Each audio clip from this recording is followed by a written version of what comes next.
panel. And it is my pleasure to be able to introduce to you guys the esteemed speakers on our panel today. We have Saadia Elahi. She is currently a post-baccalaureate research assistant at the Stanford Muslims and Mental Health Lab and at the Children Adapting to Stress and Adversity Lab at Loyola University at Chicago. She's also a neuropsych technician at Lurie Children's Hospital of Chicago. Saadia will begin her PhD in clinical psychology at Northwestern University this fall. Next, we have Sara Ali. She's a child psychiatry fellow at Stanford Psychiatry Department. She co-launched the Stanford Muslims and Mental Health Lab in 2014, and her research focuses on historical representations of mental health in the Muslim world and Islamic frameworks for mental health. We also have with us Sobia Ali-Faisal, and she earned a PhD in applied social psychology from the University of Windsor. She was recently a lecturer in the Department of Psychology at the University of Prince Edward Island. Using a social justice lens, she currently runs a nonprofit and is working on the process of decolonizing psychology. We also have with us Khadija Khaja, who's an associate professor at the Indiana University School of Social Work. She's been the recipient of numerous teaching awards and was co-editor of a book on spirituality, culture, and development. Her social work practice experience has been in Canada and in the United States. And finally, we have Wafa Alhajri, and she's an assistant professor at St. Ambrose University in Iowa. She obtained both her bachelor's and master's in social work from Saudi Arabia and her PhD from the United States. And finally, we will have Dr. Shuchi Khosla, who will be our discussant at the end of this presentation. She'll be leading she'll summarize and then lead the question and answer. Welcome, everyone. Thank you very much. And with that, and without further ado, I will give the screen space to our very first presenters. Sara and Saadia, the screen is all yours. Go ahead, share screen and start your presentation. Today, Dr. Sara Ali and I will be discussing ethnic differences in Muslim women's mental health beliefs at rejection attitudes and familiarity with professional mental health care, using results from the Muslims' Perceptions and Attitudes to Mental Health, or M-PAMH study. The M-PAMH is the first psychometrically validated scale tailored specifically to Muslims' mental health attitudes, and this is the largest study to date in North America on Muslim women's mental health. Prior research has excluded because it didn't fit with the analysis. However, the other three domains, the beliefs, the familiarity, and the rejection attitudes were kept in the analysis. Overall, the results of the analysis was that there is a significant difference among these groups. Like holistically, there is definitely a difference between how these groups see like the beliefs they have about mental health, the attitudes they have about professional mental health care, and their familiarity with the professional health services. Further looking deeper into which ethnic groups specifically have differences with other ethnic groups, we have found that for those who had a past mental health visit, the Caucasian American had a different beliefs, cultural and religious beliefs than African American, statistical. And this was a statistical difference with a high magnitude. We also found that the Southeast Asian had different rejection attitudes from the Arabs. For those who did not have any prior mental health visits, we have found that the familiarity with the mental health services was the one that had a significant differences among ethnic groups, specifically the Caucasian American in comparison with all other ethnic groups and also with the Arabs. And the reason we did take the past mental health visits into account, because we assumed that, if somebody had a prior mental health visit, then, whether they are Arab or African American or Caucasian, they will answer yes to the question. So it doesn't make sense to, ask about this. So taking it into account into the analysis gave us an idea on okay, like when people do not have any contact with professional mental health service, how they differ in regards to their beliefs and how they differ in regards to rejection attitudes, and when they do have a prior contact, how these domains differ among different ethnic groups. All right, so now I'm going to backtrack a little bit. We're going to go back and look at these results in a little bit more detail. So first, looking at results in the group with prior mental health visits, like Dr. Sara mentioned, there were significant differences in religious and cultural beliefs between Caucasian participants and African American participants. Prior literature does suggest that African American may be more likely to endorse belief in religious or supernatural causes for mental illness than women of other ethnicities. And another study did find that Black individuals were more likely to seek religious counsel for things like depression, rather than seeking professional or medical services, because many Black individuals may see depression as an issue of faith rather than an illness. And prior literature also suggests that Black individuals may be more likely than white individuals to reject biological explanations of mental illness and to favor more environmental explanations due to the prevalence of systemic injustices and prejudices and the resulting psychological distress faced by members of their race. We also found significant differences in rejection attitudes between Arab and Southeast Asian participants. Prior research found that clients of ethnic Arab origin do tend to mistrust and thus underutilize formal mental health services because of negative attitudes they hold toward both the services and the professionals who provide them. Additionally, Arab participants in another study discussed skepticism around mental health treatment, including questioning the legitimacy of the field, mental health providers, and psychopharmacological medication. This may also reflect a reluctance or an unwillingness to adapt to American culture. Contemporary models of acculturation do consider a balance of elements of the native culture and the host culture, rather than complete integration or marginalization. And it may be that the balance between the native values and accepted elements of the host culture differ between these Arab and South Asian respondents. For example, one study done by Khan et al. In 2018 found that acculturation trade-offs do exist. And an example given is that some South Asian Muslims living in Britain celebrate Christmas as a way to incorporate the norms of the society that they live in, while justifying it with Islamic teachings of the importance of family and spending time together to sort of incorporate elements of their native culture and their host culture.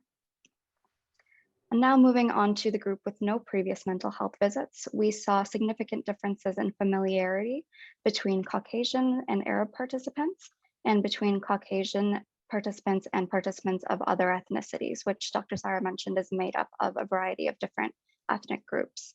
Prior research is consistent with these findings, suggesting that white individuals do report greater familiarity with mental health services than non-white individuals, and that white women have more direct and indirect exposure to the mental health care system in general than women of other ethnicities. It is important to note that there is significant white representation in healthcare. The APA found that 86% of psychologists in the United States were white, and the Kaiser Family Foundation found that 60% of healthcare workers in general are white.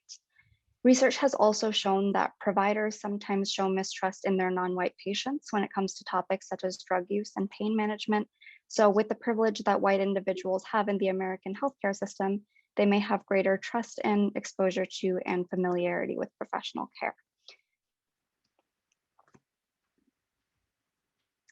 So in conclusion, we do see that cultural values and teachings influence help-seeking attitudes among ethnically diverse individuals living in North America. The beliefs of individuals from migrant communities are influenced by the values emphasized by their native culture, as well as by the norms of their host culture. But like I mentioned before, this can vary based on the level and type of acculturation and the balance between the two cultures. For example, Pakistani individuals living in Britain and Pakistani individuals living in Pakistan might be more culturally similar than Pakistanis living in Britain and non-Pakistanis living in Britain. There may also be a difference in beliefs and attitudes between communities such as Black Muslims, who were some of the earliest Muslims to come to the United States, and other communities such as Asian Muslims who may have immigrated more recently due to factors such as acculturation. And additionally, as prior research has noted, having utilized professional services in the past may influence attitudes towards professional mental health care. And this could serve as an indicator of how familiar a person is with the professional services that are available, or it could be influenced by whether a person had a positive or negative experience with that past visit. I also want to mention that in addition to the factors that we assessed in this particular study, other factors such as preference and availability of providers with specific characteristics, so for example, race or religion, might also influence help-seeking attitudes and behaviors. And these other constructs should also be assessed across ethnic groups to further understand potential barriers to access in these different groups. Clinical and research implications of this study. First, from a clinical perspective, we really need to focus on the intersectionality of ethnicity with religiosity. When we group Muslim women together, yes, we do share beliefs. However, at the end of the day, the ethnicity does play a big role in how we see our world, and also like it shapes our lived experiences. One of the things that we learned also is and we were asking this question as we were analyzing the results, is we wonder within each ethnic group there might be a lot of differences. When you look at, for example, the Arab ethnicity, I for example, I'm originally from Egypt, and my background, my culture is way different than somebody else from Jordan or Syria or Saudi Arabia. So how these within each ethnic group, how our differences also can shape our rejection attitudes and our how we contact the mental health care. So future studies, we do want to focus on looking into countries and how they also, or if people are coming from other countries, how this can shape their beliefs. In addition to that, we also learned that we need to over recruit certain ethnic groups. For example, we had in this big pool, we only had 6 Native American Muslim women. We were so happy that we were able to reach this group. However, it's a very small sample size to give any meaningful results, and we want to make sure that we are doing just, because as you all know, within the Muslim community, there are minorities within the minorities. So one of the things that we've learned that for future studies, we need to over-recruit certain ethnic groups. Another thing, in terms of clinical care, is just paying attention to how the different ethnicities can also, when they interact with the mental health care, they might come with their own, like Saadia mentioned, their own experience, depending on how many years that was spent in the US. And acculturation can be measured in terms of just simply years. However, we've learned from other studies that it's not just the years they spent in the US, but also how much they are interacting with the society and how much they are influencing the society they are at and are being influenced from the society they live in. Thank you, everyone, and thank you so much for attending our presentation. Thank you so much. That was a wonderfully engaging, informative presentation. Onwards and upwards to our next presenter.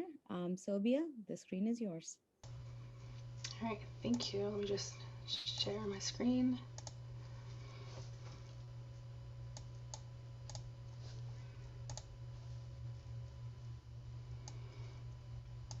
All right, so I'm going to minimize.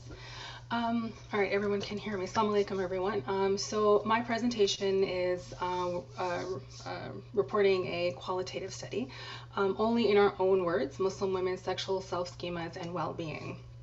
And I am from the University of Prince Edward Island in PEI, Canada, where I do research and I live on unceded territory of the Mi'kmaq First Nation.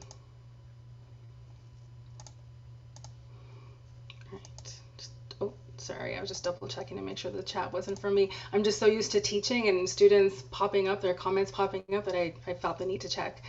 So today in my presentation, I'm going to provide you with a little bit of background on my work, go over my theoretical bases, the method, the results and discussion together, and then just some implications, some possible implications from this research.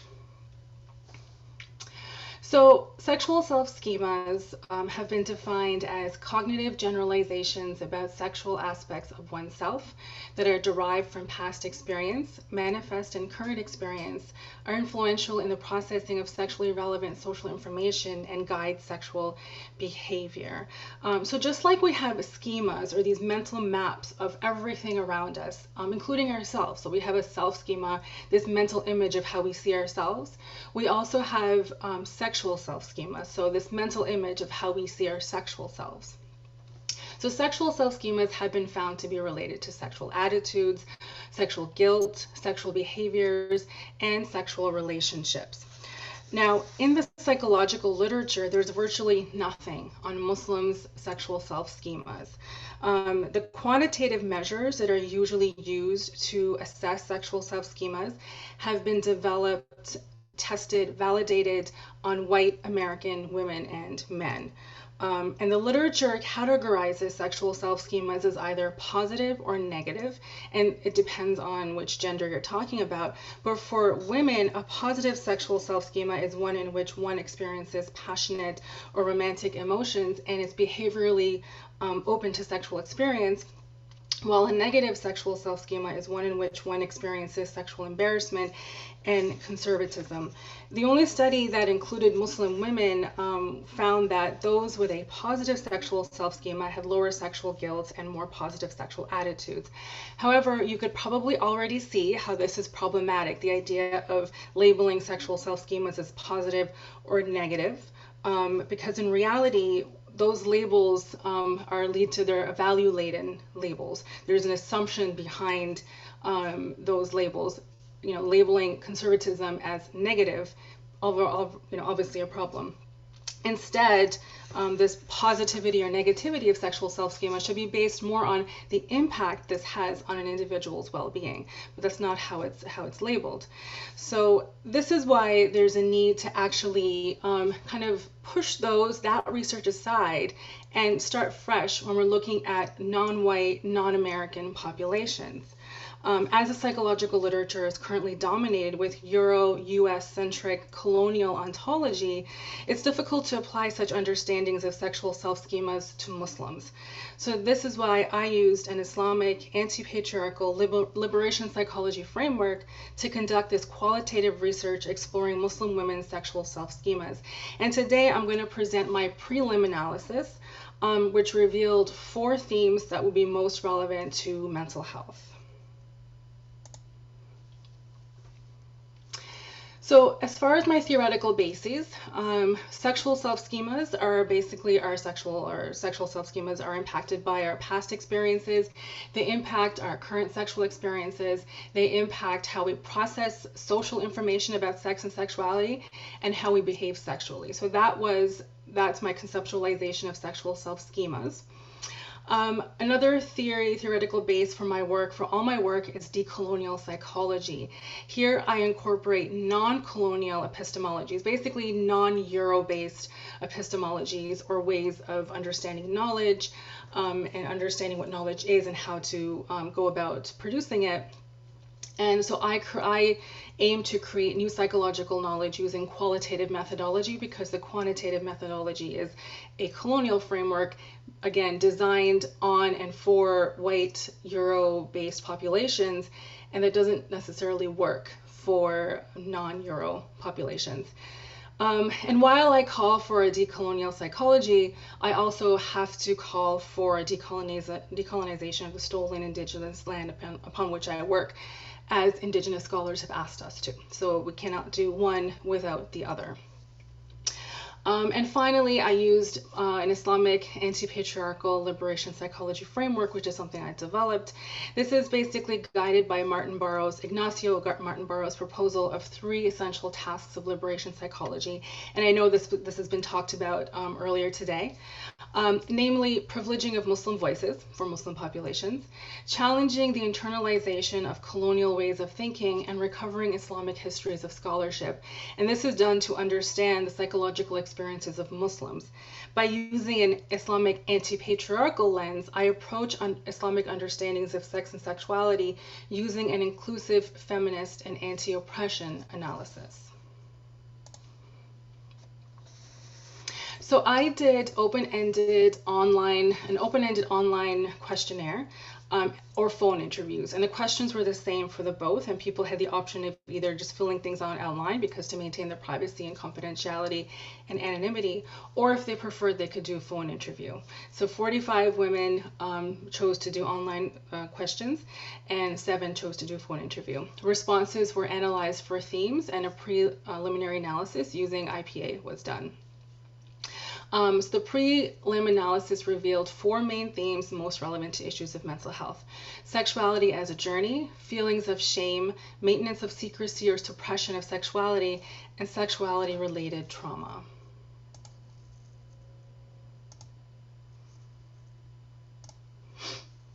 So for my participants, I had 52 participants across Canada and the US. All were women. I was hoping to recruit all genders, but only women, cisgender women responded.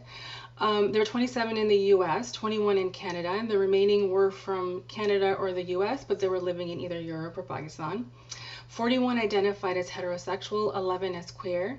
The mean age was 28.4, and the majority were born Muslim. Ethnicity-wise, the vast majority were South Asian, mostly Pakistani or Bangladeshi.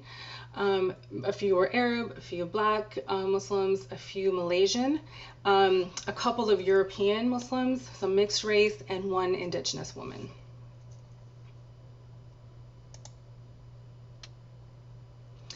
Just an overview of who they were. So most of my participants were single. 24 of them were single. 15 were married. 8 were dating. 5 were engaged. 1 was divorced. Of those who were single, about 13 of them had been in a relationship previously. Most of them were fairly educated, with quite a few of them having a graduate degree, a few less undergraduate, and then you can see the progression there.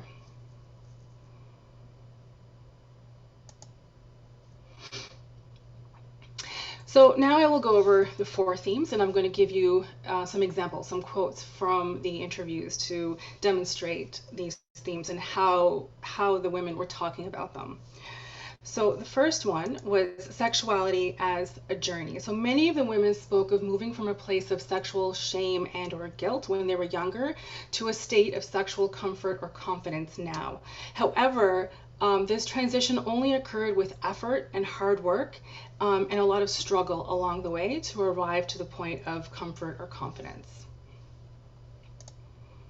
So let's see some examples. So the first quote is from Samia, and again, obviously these names are not their actual names, they're all pseudonyms. She was a 36-year-old woman, South Asian, and identified as queer.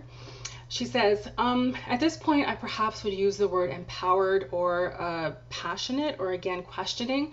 I think that is what that comes from, a long history of not feeling empowered and not feeling passionate about sex, and having a lot of terrible sexual experiences along the way.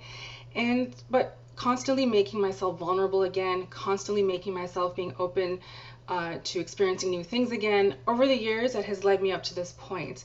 So I think of myself as somebody who has pushed herself to be vulnerable over and over sexually in order to grow as a sexually empowered person and to undo a lot of the hang-ups I had in regards to sexual expression, sexuality, intimacy. The next participant, Farheen, says, I'm very comfortable, although it was a bit of a struggle. And then I respond. And then she says, in reaching that level, just because I haven't, obviously, you know, for me, before I became sexually active, I was doing a lot of research. So there was a lot of work that went into becoming more comfortable with themselves. Some more examples. I'm very open-minded about my sexuality after years of feeling guilty and made to feel like enjoying sex, even within wedlock, was a sin. And that's from Faiza, a 36-year-old South Asian woman. Fiza, a 24-year-old South Asian woman who describes her sexual self as pretty open, passionate, and exploratory. She says, my parents were pretty conservative, and I grew up in an abstinence health education state in the US. So a lot of my knowledge and a lot of things was pretty limited for a long time. I had a really bad first few experiences with an ex where I guess consent wasn't really clear and I didn't really know what to do. My current boyfriend has been an extremely safe and positive experience in learning how to handle myself, my comfort levels.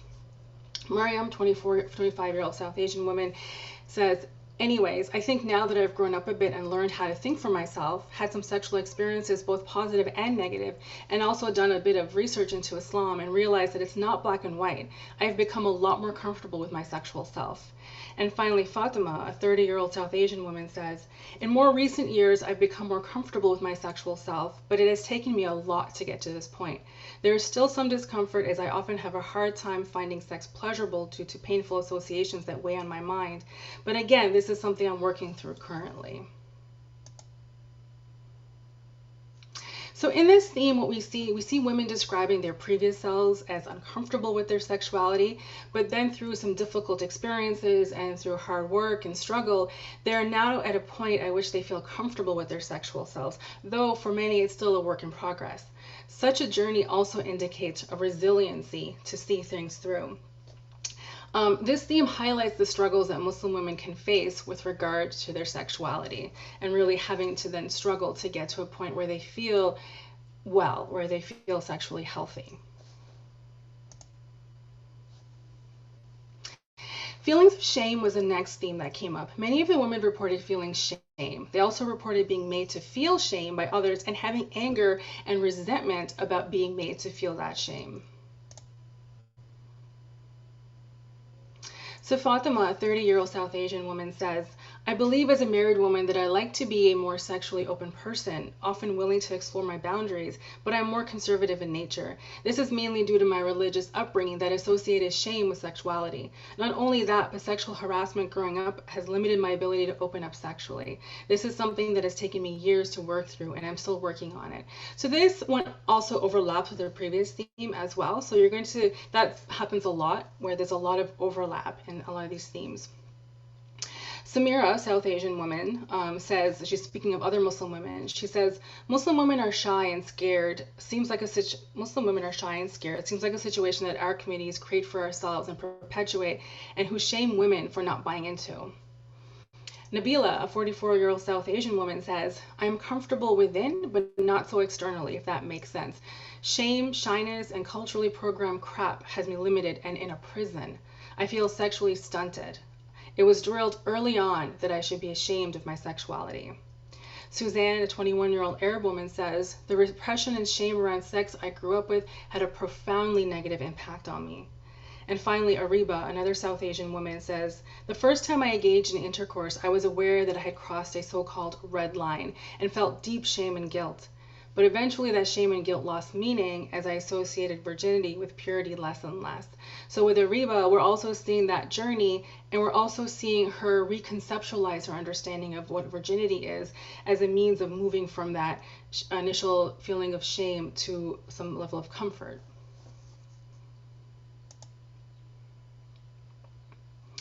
So it's clear that for these women are resentful for being made to feel shame, as the shame had a negative impact on their mental well-being.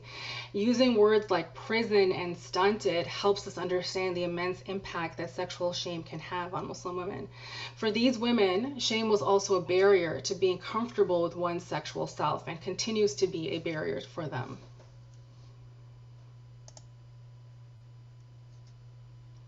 The third theme was the most common one, the maintenance of secrecy or suppression of sexuality. This one came up in so many different ways, so I'm going to go through the few different ways in which it manifested itself. So this involves secrecy. Basically, with the first way it manifested itself was in talking about what women would talk about secrecy around being sexual or sexually active, as well as suppressing and or diminishing their own sexuality. So Nabila, who we've heard from before, says, the biggest issue was that I could not share my experiences since it would be seen as dishonorable. And she's referring to an experience in which she was violated. So I kept my mouth shut. Secrecy to protect predators. Secrecy in being a sexual woman. Secrecy is what really kills sexuality within South Asian Desi groups. It is dysfunctional. Religion, responsibility to hide myself so I do not stimulate desire in men during prayer is a disgusting ideology.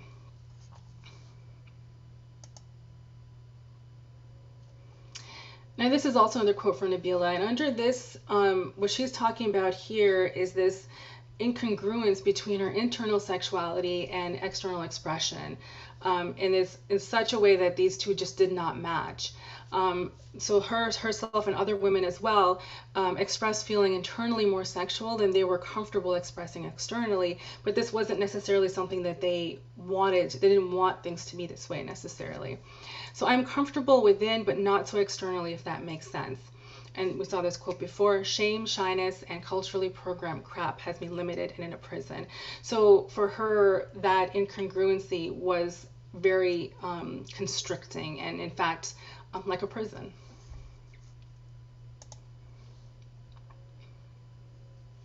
And again, we see her quote again, but she talked about here, many of the women also expressed that they felt their sexuality was highly regulated and highly monitored by others.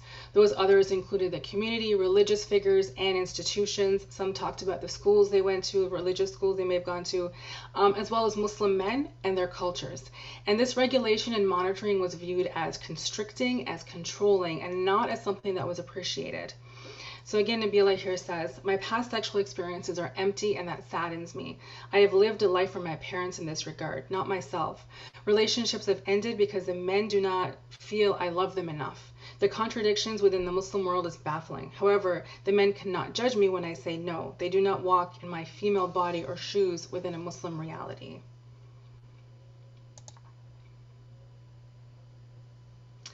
And many women also expressed that there was a discrepancy between their actual self and their ideal sexual self, so the way they believed their sexuality should be or how they wanted it to be, such that they wanted to be more comfortable and more sexual but did not feel they could. My sexuality definitely abides by traditional or stereotypical ideas, and until recently was mostly informed by movies, TV, or books. However, I found an increasing disparity between the things I think I should like and the things that I actually like. In some ways, I definitely enjoy the anticipation of sex more than the act itself, mostly because the actual experience every time, with the exception of the first time, is slightly uncomfortable. My desires seem constantly at odds with my feminist Muslim mindset. This is Ariba, a 21-year-old South Asian woman. Finally, for queer participants, many felt that they could not tell their parents or family or speak with their parents or family about their sexuality for fear of what their parents or family would say or think. They were concerned about homophobic responses from their families, and some shared that they were facing pressure from their families to marry a man. So Malik, a 21-year-old Arab woman, says, the repression and shame around sex I grew up with had a profoundly negative impact on me. Also, homophobia from my family, culture, mosque, and self was a massive hindrance in me allowing myself to experience sexual pleasure.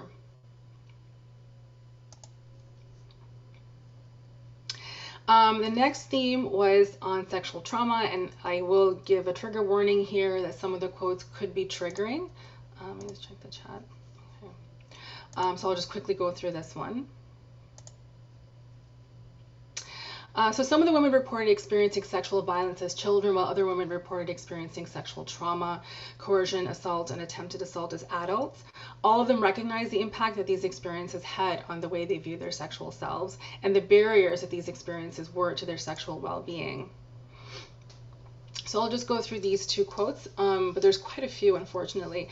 So Alia, who's a 26-year-old South Asian woman, says, I do have a history of childhood sexual abuse. I do think it plays into my fears, apprehensions, and dislike of sex, but at the same time, I know people who have had a history of abuse and are still sexual beings.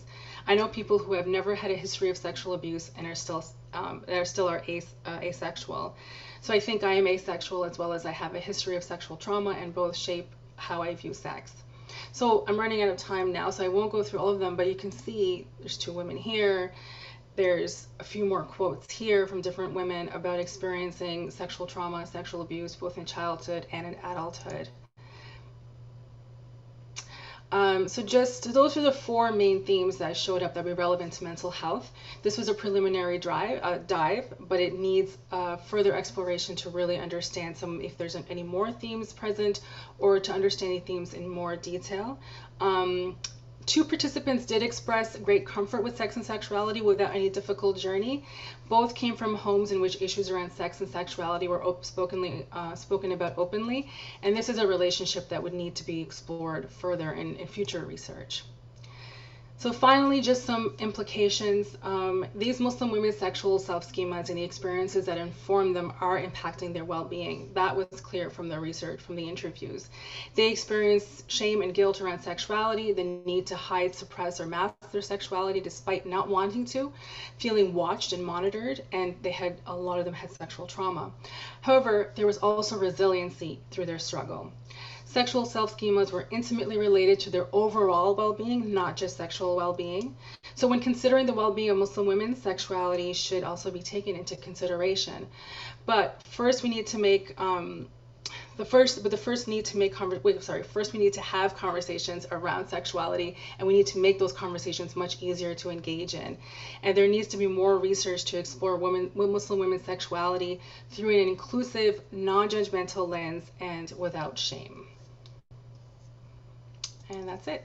Thank you. Thank you very much. And thank you also for keeping fair data of 45 people, 50 people, 20 people, because this data doesn't exist anywhere. And just realizing what pioneering steps these are, I think everyone should sort of walk with a big pat on the back for even choosing to do this. Thank you for doing it. I think every person who sat in this panel over the last hour and 15 minutes is going to go home with something they didn't know before they stepped in here.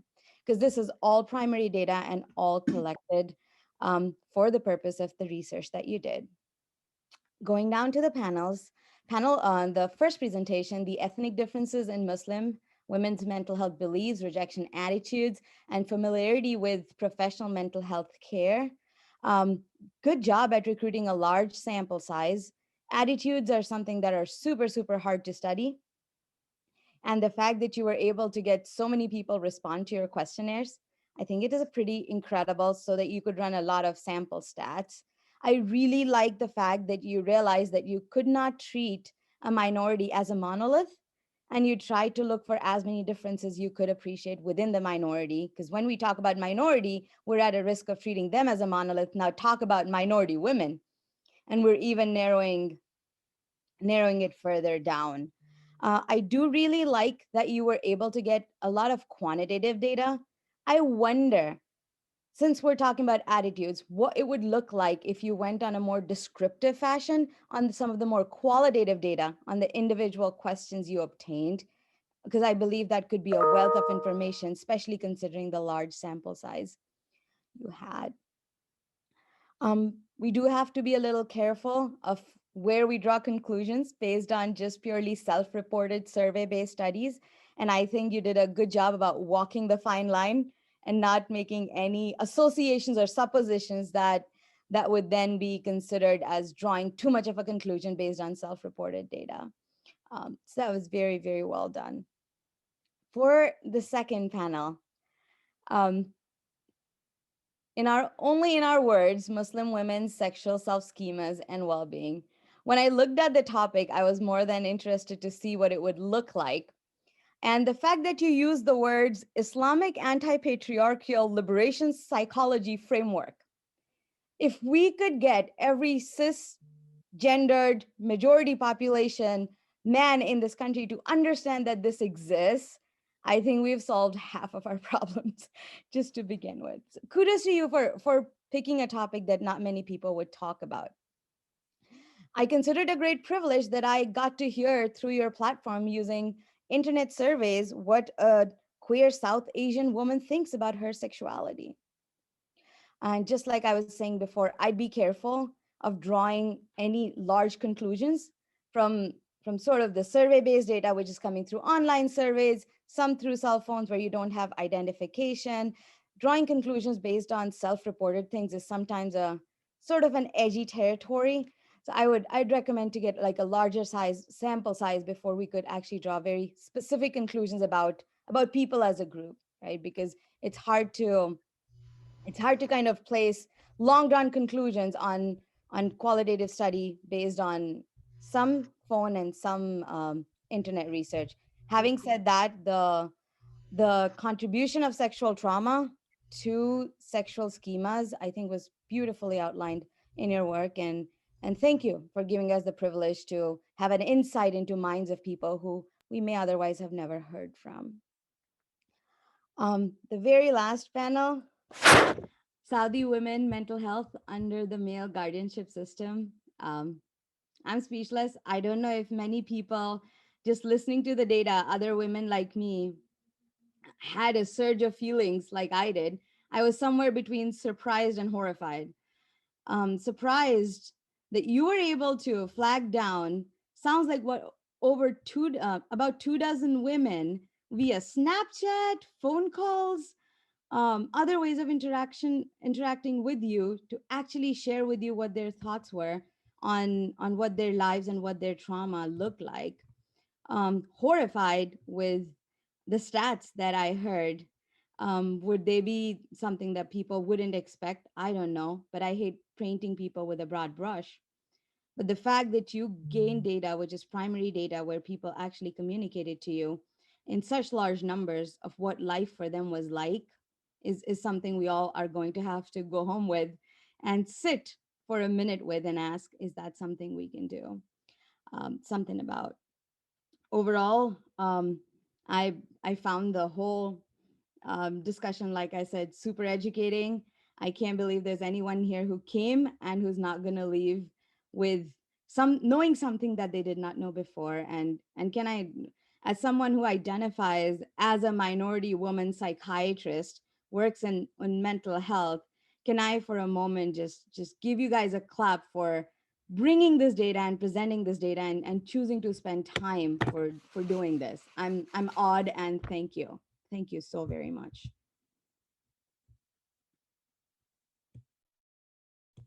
Are there questions there, Anne-Marie?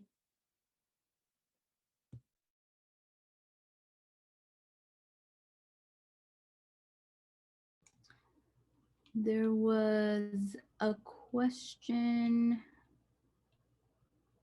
Let's see here.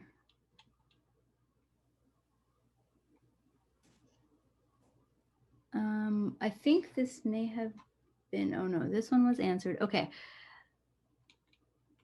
Here we go. I think this may have been for the second talk of the women who agree that violence against women. Oh no, was it the second one or the third one? Of the women who agree that violence against women is an effective way to discipline women, have they themselves been victim to violence?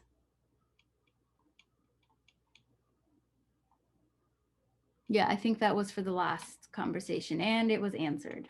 So in conclusion, there's no more remaining questions. Can I just add a point real quick? Mhm. Just to mention about just the qualitative methodology. So qualitative research is not done for generalization's sake or to make large scale conclusions. That is never the intention of qualitative. And to be honest, it shouldn't even be the intention of quantitative, because that's been the problem with colonial approaches, quantitative approaches, is that they assume that the research applies to everybody, white, non-white, everyone. So qualitative research is never meant to be, we're not drawing conclusions about everybody. We're not making generalizations. That is not at all the philosophy behind qualitative. So that is a really, really important point to point out, that that's not our purpose. Our purpose is to understand the lived experience of those who are marginalized, and that is the purpose of qualitative research. So I wanted to clarify that point just in case people might have been misinformed about qualitative research. Very well taken. I think the point that I was trying to make over there was the fact that the methodology required internet surveys where you could not actually verify the identity of the person involved in the qualitative research, kind of puts a supposition of how am I to say that the person who is self-reporting themselves to be this person on an online anonymous survey is actually that person. And then when we sit and evaluate that data, and we start looking at conclusions drawn from it, could we be misled? Is just the only point I was trying to make there, but absolutely point well taken. And that also applies to quantitative data. There's a lot of quantitative data that's done via online or surveys, especially during COVID. And even with quantitative data, what guarantee do you have? Absolutely.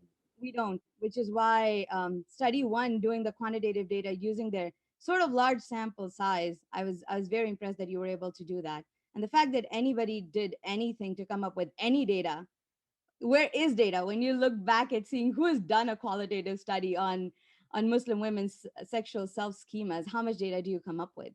Nothing, right? So the fact that women here are pioneering to take the first step towards it, I think fantastically done.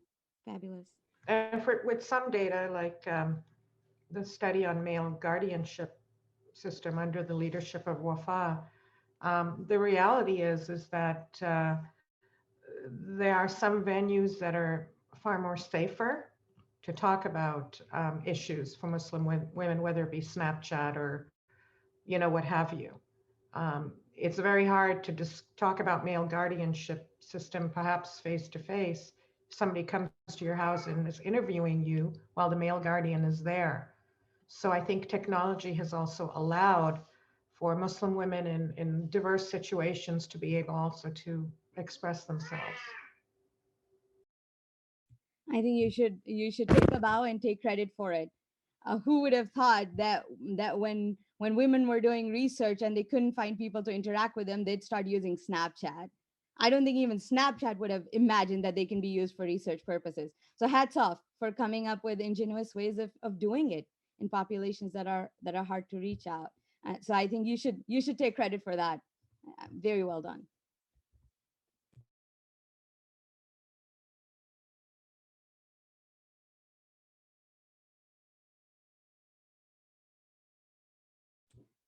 Sounds like that brings us to the end of our time. Anybody on the panel with any comments?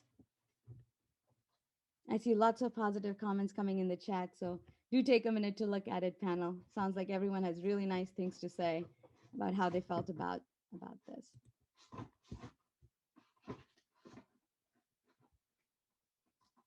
Wonderful. Well, that brings us to the end of our day. Closing remarks will be in track A. That will show up as closing remarks, so you can join in that session if you'd like to be a part of it. Thank you very much for coming and joining in and making this a very illuminating day for me. I will not forget this, and I hope you guys are enjoying the conference and that we continue to see you tomorrow as well. Assalamu alaikum. Thank you. You're a great moderator. Thank you so much.